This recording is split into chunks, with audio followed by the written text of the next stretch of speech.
Hello everyone, we are the group 5 and in today's video, we will talk about Kant and his ethical theory.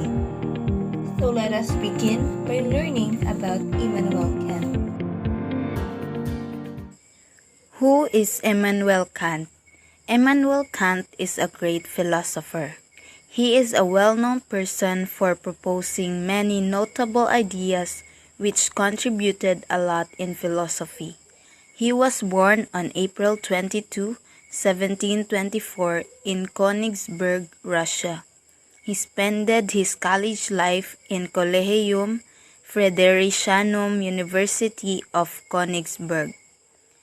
Now, Immanuel Kant is a German philosopher and Enlightenment thinker. What do you mean by Enlightenment thinker? An Enlightenment thinker is a person whom is really good and very knowledgeable. A good example for an Enlightenment thinker is Immanuel Kant, as he proposed different ideas and theories that surely has sense and very significant today. He is also the most important proponent in philosophical history of deontological ethics. This means he is the most important and valuable person who contributed a lot to deontological ethics. Let's move on to his theory called Kant's theory. Kant's theory represents deontological ethics. Like what I have said a while ago, Immanuel Kant is the most important proponent in philosophical history of deontological ethics. Later on, we are going to enhance your mind about deontological ethics. But now, let's talk about what the word deon means. Deon means duty or obligation. Obligation is the things that we need to do or we are obligated to do such a thing. An example of a situation is just like a student. He or she is obligated to do and must pass his homework on time. In short, doing and passing a homework on time is an obligation of a student. And now, let's tackle about deontological ethics. Deontology comprises of ethical theories wherein rules are used to know what is right from wrong. Deontological ethics is really related to Immanuel Kant, as he believes that ethical actions follows moral laws. Some examples of deontological ethics are the statements on the 10 Commandments. Here are some. Killing is wrong. Don't steal. Don't lie, and the 7 other commandments. These statements are the examples of deontological ethics, which can distinguish what is right and wrong. Have you already understand deontological ethics? If no, one thing that you must always keep in mind about deontological ethics is that it deals with ethical rules and uses it to distinguish what is right from wrong. Morality is a matter of duty. Let's define first the word morality. Morality is how a person sees the difference of what is right and wrong. Morality comes in after the deon or the duty has been done. Kant believes that law, duty, and obligation are what makes morality. The statement simply means morality is an important thing that makes duty. Immanuel Kant truly believes that our moral concerns is associated with questions of what duties are imposed on us by law. Just like any other 18th century philosophers, Kant also believes that there are many questions that is into our moral lives. And with regards to this, it is then related to law, duty, and obligation.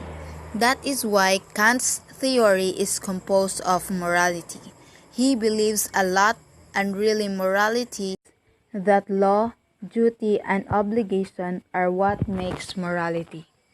The statement simply means morality is an important thing that makes duty.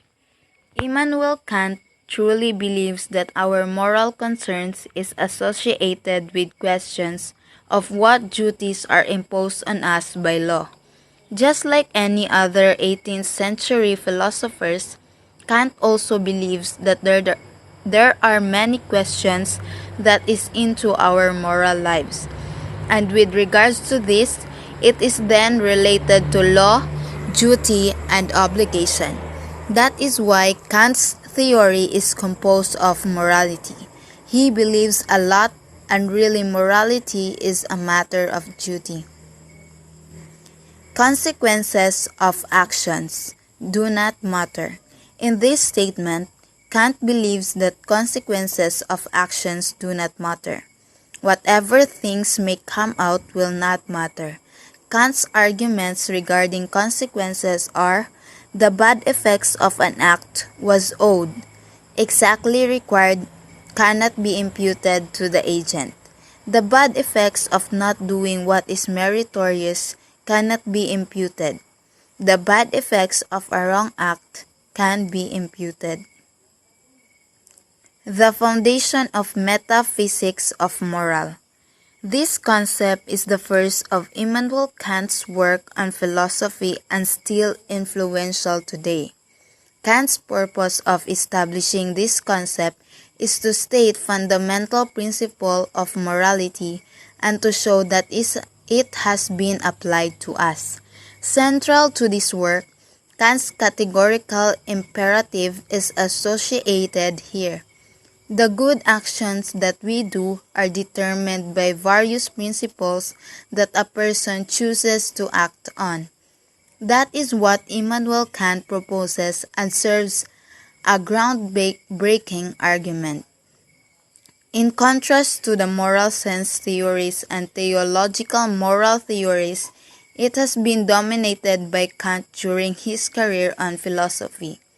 This concept is comprises of 3 sections. Each section has arguments of Kant that is reliable to the concept of the foundation of metaphysics of moral. And then Kant continuously focuses to work on this. That is why he had published this concept. It is based on the idea that rationality drives morality. Before we proceed to this concept, let us first define rationality and morality. Rationality is what we have reason to do, and morality is a matter of how we ought to treat one another. Immanuel Kant has arguments about morality and rationality. Kant says that rationality is the one who guides us. As human as we are, we have obligations in doing what was reasonable. His argument about rationality is very strict and has sense. On the other hand, Kant proposes a theory of morality. He said that respect for person is what morality means. Now, how does rationality relate with morality? When you start to reason for something that you have done, well, morality comes in, which means how you treat a person. Kant's theory is based on the idea that rationality drives morality. Rationality serves as the one who guides morality, and Kant finds morality in nature that we share with all possible rational beings. Kant's concepts of morality. Goodwill. The word good has a necessary relation to action. The word will is our general ability to cause something to happen intentionally. Only the thing that is good without qualification consists of persons' free will motivated purely by reasons. Kant's analysis of common sense ideas begin with the thought that the only thing good without qualification is a good will. The idea of a good will is closer to the idea of a person or a person of goodwill. This idea of a goodwill is an important common sense touchstone to the Kant's return throughout his works. The idea of a goodwill is supposed to be the idea of the one who is committed only to make decisions that he or she holds to be morally worthy and who takes moral considerations in themselves to be conclusive reasons for guiding to his or her behaviors. Kant also defines will as the power of acting in accordance with concepts of law. A good will is a will whose decisions are wholly determined by moral demands, or he often refers to this by the moral law. When we act, whether or not we have accomplished what we set out to do is frequently beyond our control. Therefore, the morality of our activities is not contingent on the outcome. We can, however, regulate the motivation underlying the activity. That is, we can choose to act in accordance with one over in the law with one over another. As a result, the morality of an action must be judged in terms of its motivation. If two persons, for example, Jesse and Sarah, do the same thing under the same set of circumstances, but the events outside Sarah's control is prevented her from accomplishing her aim, Jesse is not any less admirable for failing.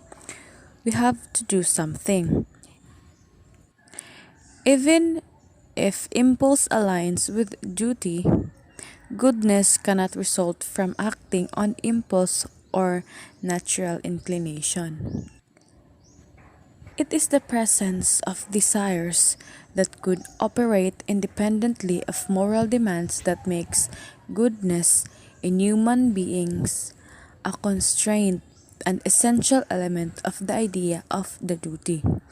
We must consider them on the equal moral grounds in terms of the will behind their actions, and it can only come from a certain way of thinking about one's action.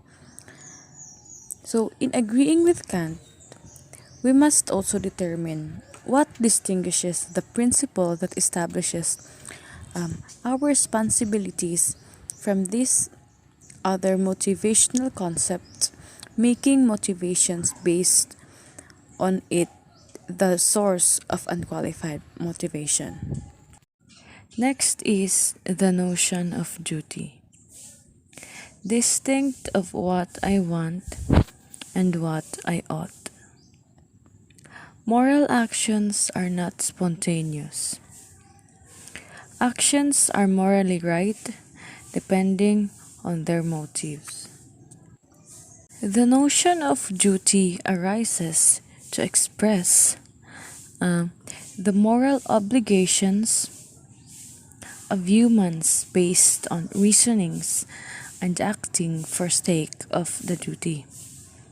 The moral law is a pivotal term in the Kantian philosophy, which it refers to the ultimate good in which individuals are aware, some more than the others.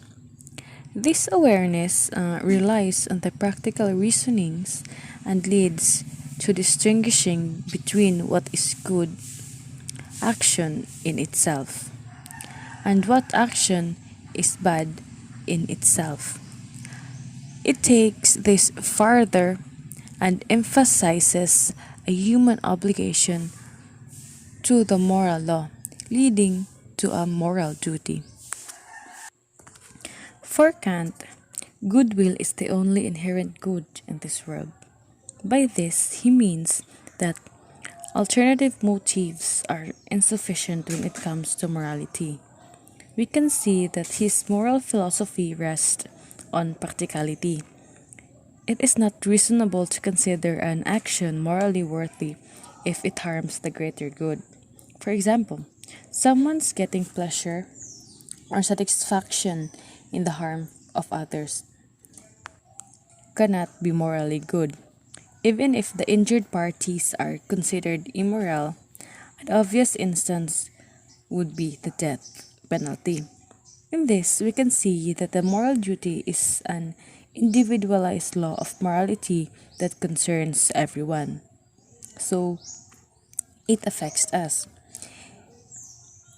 It is up to the individual to choose to act in accordance of the duty, for, for the duty is for the greatest moral outcome. Let us now move on to Kant's nature of imperative. As an ethics of duty, Kant believes that ethics consists of commands about what we ought to do. The word imperative in his categorical imperative means a command or order. However, unlike most other commands, which usually comes from some authority, these commands come from within, from our own reason. Still, they function the same way. They are commands to do certain actions. So Kant distinguishes two types of imperatives. These are hypothetical and categorical imperatives. So now, let us first explain what is hypothetical imperative. So hypothetical imperative in the ethics of the 18th century German philosopher Immanuel Kant is a rule of conduct that is conditional, which means that it is understood to apply to an individual only if he or she desires a certain end and has chosen to act on that desire or motive. In other words, a hypothetical imperative is a contingent command, which means it's conditional on a person's wants, needs, or desires, and normally comes in the following form. If you want or need A, then you ought to do B.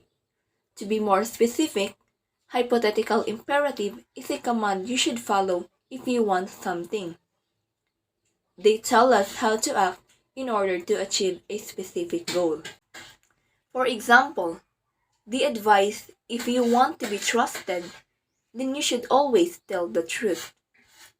The command that you should always tell the truth is contingent on your desire to be trusted. Other examples are, if you are thirsty, then drink water. If you want to earn money, then you should get a job.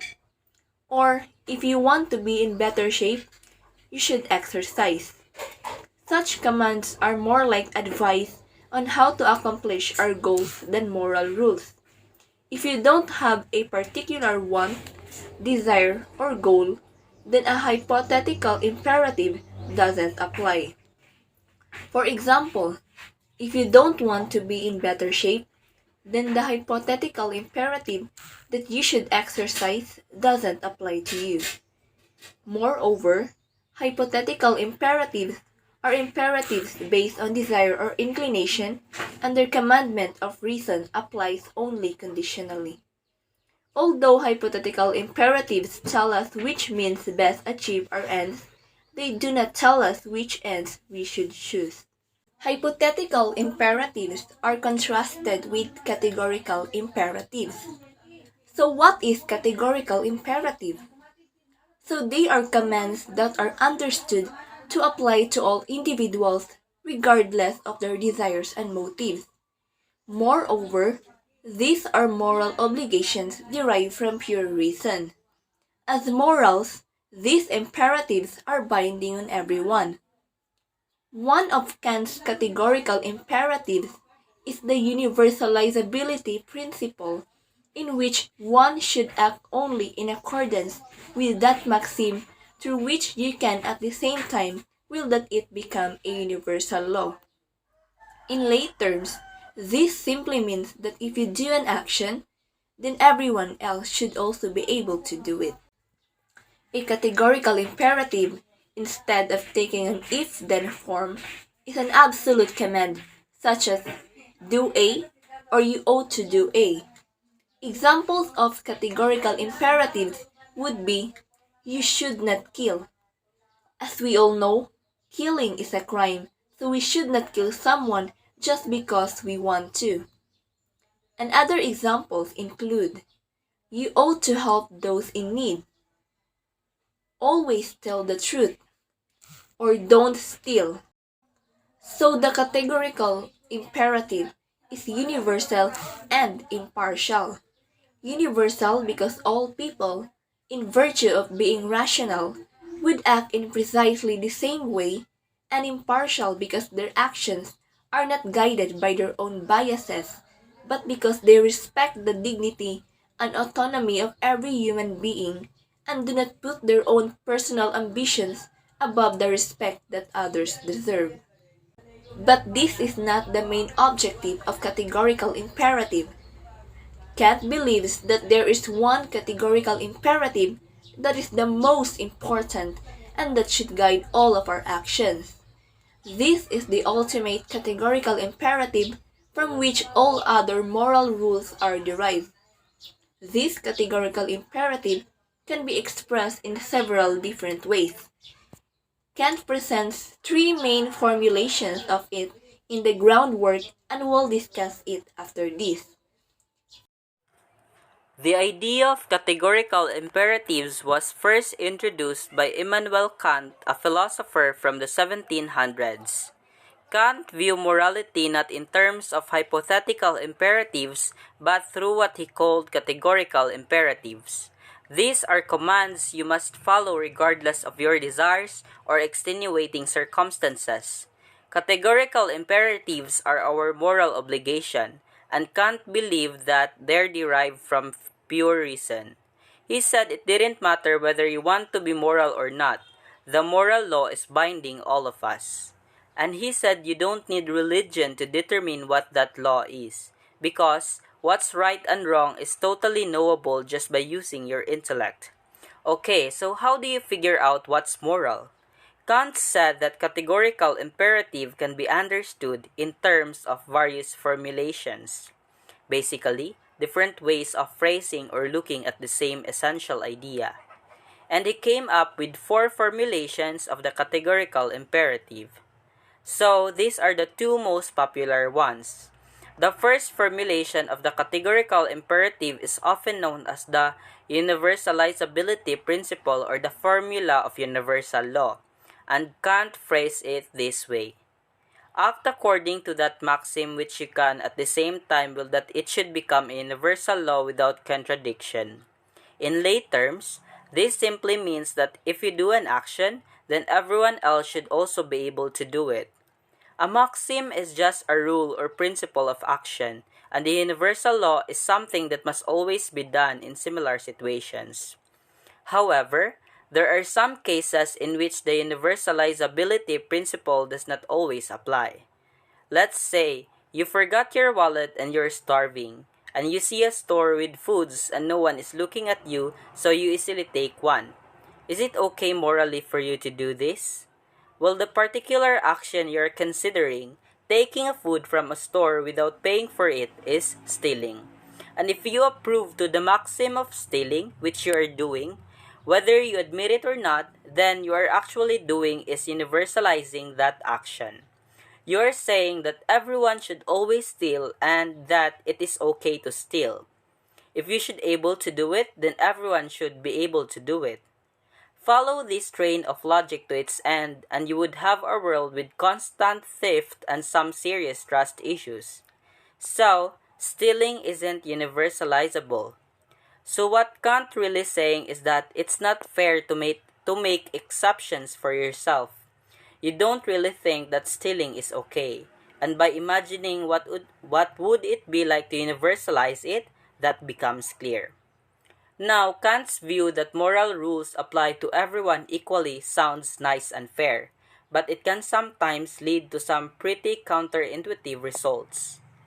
So, the first formulation of the categorical imperative is about the universality of our actions, but the second formulation focuses on how we should treat other people, the formula of the end, and it goes this way. Act so that you treat humanity, whether in your own person or in that of another, always as an end and never as a mere means. To use as a mere means is to use it only for your own benefit, with no thought to the interest of benefit of the thing you are using.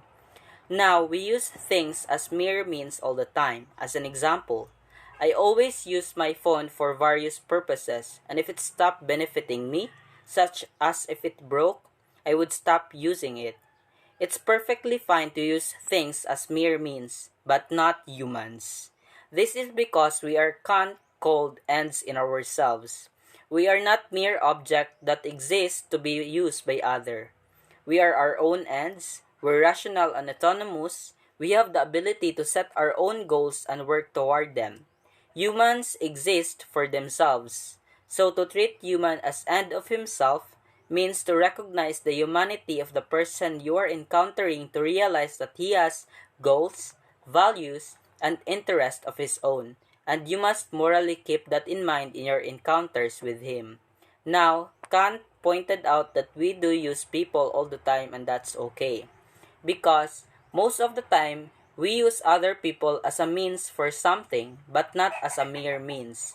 We still recognize their humanity when we use them, and they agree to being used. That person is serving me voluntarily or acting autonomously for his own reasons. Unlike any other things in the world, we are self-governed. We're able to set our own ends, to make our own free decisions based on our rational wills. We can set goals for ourselves and take steps to realize those goals. By contrast, we use someone merely as a means to our own ends if we force them to do our will, if we deceive them into doing our will. Coercion and deception are paradigm violations of Kant's categorical imperative. In coercing or deceiving another person, we disrupt their autonomy and violate their will. This is what the categorical imperative forbids. Respecting persons requires refraining from violating their autonomy. So Kant argued that proper rational application of the categorical imperative will lead us to the moral truth that is fixed and applicable to all moral agents. No God required. But of course, not everyone agreed to him. Now, let's discuss on how to follow these formulations. Let's differentiate first between perfect and imperfect duties. Perfect duties require a person to perform a certain action all the time, while imperfect duties require a person to do that action sometimes. Kant gives various examples on how to use these formulations in real-life situations, which is separated into duties. First, duties towards oneself. Second, duties towards others. Let's tackle first the duties towards oneself. It is to ensure self-preservation, suicide, and to ensure imperfect self-cultivation, promise-breaking. When we say duties, it is defined as a moral or legal obligation. In short, it is a responsibility. But in this part, we will going to focus the duties about ourselves. Kant says that one of the duties is to ensure self-preservation or suicide, which are perfect. His views proceed from the proposition that the fundamental natural purpose of self-love is the preservation of the life of the individual. For instance, we are unlikely to accept this judgment today, but we should and probably have views about the value of our lives and of the role of sexuality in human life. These views might support the thought that we show disrespect for ourselves when we act in disregard of that value, and also be susceptible to Kant's argument that suicide is at least sometimes an act that shows blamable self-contempt. In light of this idea, it seems one-sided to Kant to suggest that any act of suicide constitutes a denigration of one's person and a case of treating it as a mere means. On the other hand, ensure self-cultivation, which is promise breaking, which is an imperfect. Why? Because some promises are meant to be broken. To Kantian, promises hold a moral value in spite of consequences, and therefore breaking a promise is immoral. Kantian at first would say, I made a promise and I have to keep it. It is my duty as a person who has morals to keep their promise. The second duty is duties towards others. Strict and obligations, which are perfect, schoolwork and beneficence, which is imperfect. Kant argued that we do have an obligation at least sometimes help others, but he famously argued that this duty was imperfect.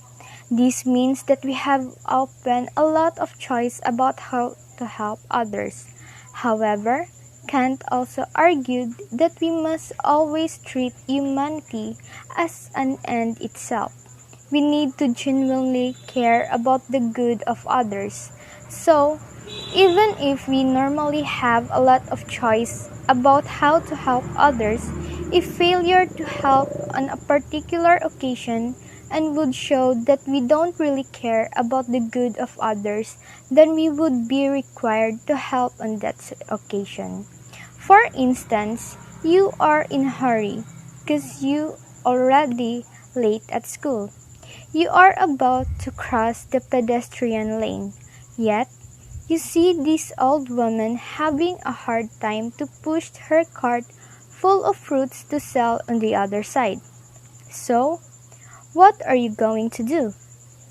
As an instinct, you will help the old woman, not thinking twice, even you know you have the consequences or face the consequences of being late, but the reason is acceptable because you know in yourself that you have the obligation to help other, which is defined perfect. On the other hand, schoolwork and beneficence are defined as imperfect duties, for the reason that not all the time you are kind to others. Kant argued that everyone has a duty to be beneficent. For instance, to be helpful to others according to one's means and without hoping for any form of personal gain, thereby benevolence done from friendly inclination he regards as unlimited, whereas beneficence from duty does not place unlimited demands on person. But beware, they may seize it as an advantage to use you. That's why there must have limitations to help others. Let's move on to free will. To be free, just act accordance to morality. Morality would be meaningless without God and life after death. If our actions are predetermined, we cannot be described as free and morality doesn't apply to us. Kant could not prove that we are free. Rather, he presumed that we could act morally, and for this to be case, we must be free. He also thought that there must be a God and life after death. Otherwise, morality would make no sense. We make a choice, and since it is our choice, we are morally responsible for our actions. For instance, if someone is forced to step on your toe, you will find it difficult to blame that person.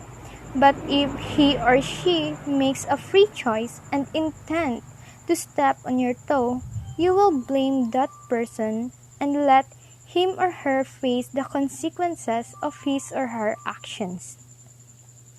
Next, moral worth. If a person is motivated by morality, he or she can possess moral worth.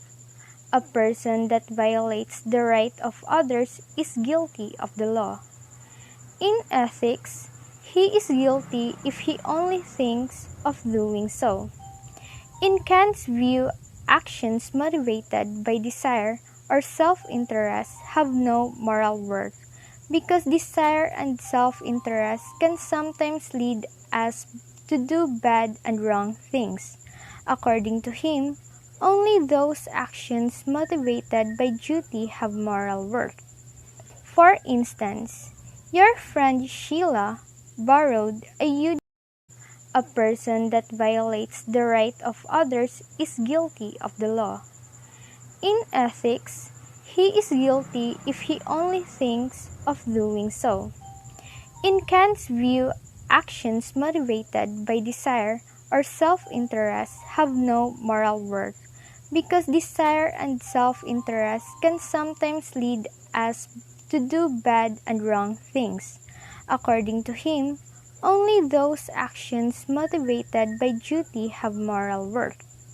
For instance, your friend Sheila borrowed a huge money and promised to pay back as soon as possible. Yet, when you are about to collect her payment, she refused to give, wherein the promise she said has been broken, and because you are that kind of person who always gave chances, you let her pass and gave another chance, but you always seen her buying some branded clothes and jewelries. You're starting to suspect.